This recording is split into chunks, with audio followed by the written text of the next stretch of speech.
Kashmiri mutton rogan জোসের recipe আমাকে অনেকেই request করেছিলেন, তাই আপনাদের রিকোয়েস্টেই একদম সহজ পদ্ধতিতে আমি রেসিপিটা আপনাদের করে দেখাবো।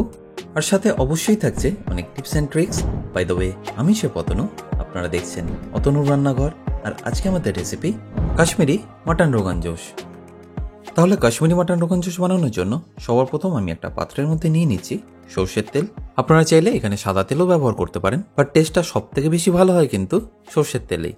আর তেলটা একটু গরম হয়ে গেলেই তাতে দিয়ে দেবো কয়েকটা গরম মশলা, যেমন 2টো দারচিনি, 4টে এলাচ আর 8-10টা লবঙ্গ।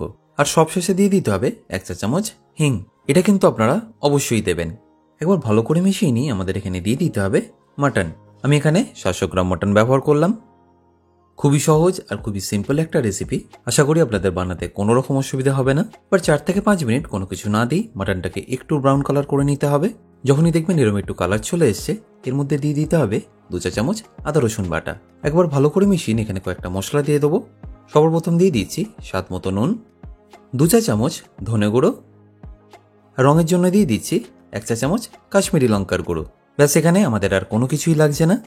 এবার গ্যাসের ফ্লেমটাকে লো করে 15 থেকে 20 মিনিট আপনাদের ঠিক এইভাবেই রেখে দিতে হবে। আর এটা যতক্ষণ হচ্ছে আমাদের একটা দইয়ের মিক্সচার বানিয়ে নিতে হবে। তার জন্য কি কি লাগছে দেখে নিন। আমি 4টে বেডিকি শুকনো লঙ্কা আগে থেকে একটু গরম জলে ভিজিয়ে রেখেছিলাম। 10 থেকে 15 মিনিট একটু গরম জলে ভিজিয়ে রাখলেই হবে। এবার একটা মিক্সিতে নিয়ে আমি এগুলোকে পেস্ট করে নেবো।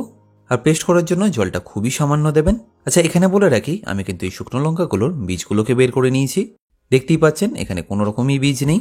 আর যদি আপনারা খুব ঝাল খেতে পছন্দ করেন সেক্ষেত্রে এখানে বীজগুলো রাখতেই পারেন।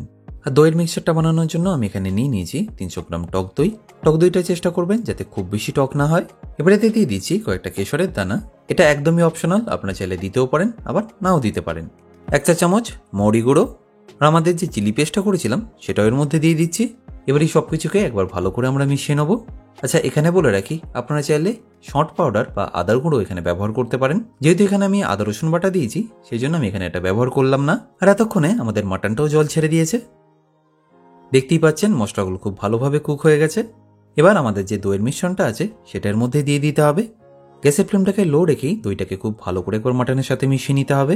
আর মেশানো হয়ে গেলে আরও 10 থেকে 15 মিনিট এইভাবেই আমরা রেখে দেবো।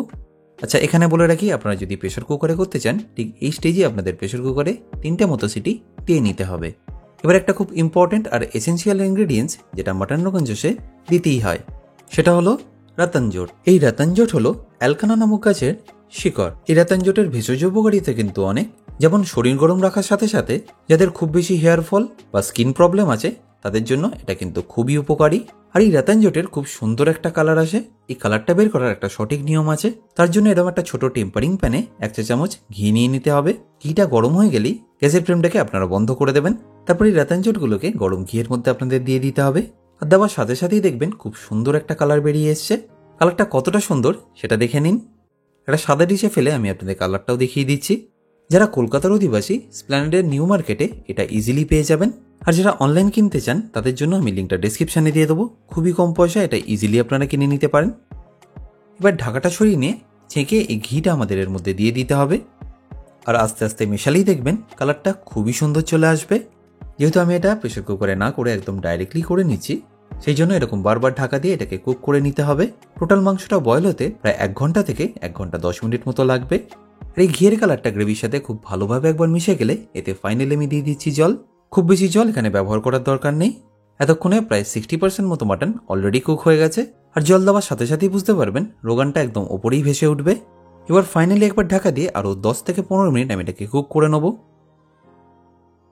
আর ঢাকাটা করলেই আমাদের মাটন রোগান জোস রেডি কিন্তু পরিবেশন করার জন্য। আশা করি এই সিম্পল রেসিপিটা আপনারা নিশ্চয়ই বাড়িতে ট্রাই করবেন।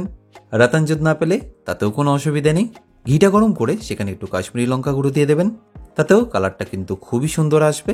গতানুগতিক ওই একই রকম মাটন বানানোর থেকে এই রেসিপিটা একবার নিশ্চয়ই ট্রাই করে দেখতে পারেন। তাহলে গরম গরম ভাতের সাথে এনজয় করুন মাটন রোগান জোস। আর আশা করি এই রেসিপিটা আপনাদের নিশ্চয়ই ভালো লাগবে। আর ভালো লাগলে প্রতিবারের মতো আমাকে কিন্তু কমেন্টে জানাতে ভুলবেন না। বাই দ্য ওয়ে, আমি শেফ অতনু, আপনারা দেখছিলেন অতনু রান্নাঘর। দেখা হচ্ছে আপনাদের সাথে আর একটা নতুন রেসিপি নিয়ে নেক্সট এপিসোডে। ভালো থাকবেন, সুস্থ থাকবেন।